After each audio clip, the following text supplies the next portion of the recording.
இப்ப அறத்தை பற்றி ஒருவன் அறியாமல் வெறும் வாசியை பற்றி மட்டும் மேற்கொண்டால் அது ஜீவனற்ற ஆன்மீகமாக போகும். அப்ப ஜீவனுள்ள ஆன்மீகம் ஒவ்வொரு செயலிலும்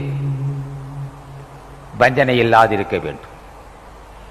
ஒரு சொல்லா இருந்தாலும் சரி, அது பிறரை பாதிக்கக்கூடாது. ஒரு செயலும் பிறரை பாதிக்கக்கூடாது. அப்ப சொல்லும் செயலும் அறமாக இருந்தால் அந்த இடத்தில் அறம் இருக்கும். இல்லை என்றால் பாடுபட வேண்டும், குற்றம் இல்லை. எல்லாரும் அப்படிதான் இருந்திருக்கிறார்கள். ஆக கொனைக்கடி இருந்தால் கடவுளாக முடியாதோ என்று எண்ண வேண்டாம். இருக்கலாம், கொடைக்கடி இருந்தால் கொடைக்கடி உள்ளவர்கள் ஞானிகள் ஆரம்பத்தில் இருந்திருக்கிறார்கள். திருவள்ளுவர் துணை கொண்டு அது மாற்றியிருக்கிறார்கள். கொனைக்கேடு என்ற அழுக்கை திருவடி என்று சொல்லப்பட்ட திருவடி என்று சொல்லப்பட்ட தடாகத்தில் கழுகி எடுக்க வேண்டும். கொனைக்கேடு கழுகி எடுக்கிற முறை என்ன என்றான். ராமதேவா, என் தாயே, தயவுடைய தெய்வமே, இந்த பாவியின்பால் கருணை காட்டு என்று கேட்டால் எத்தனையோ பாவிகள் ஐயா உன் ஆட்சி பெற்றிருக்கிறான்.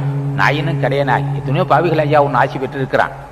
நாயினும் கடையனாகிய எனக்கும் உன் திருவருள் கடாட்ச வேண்டும்.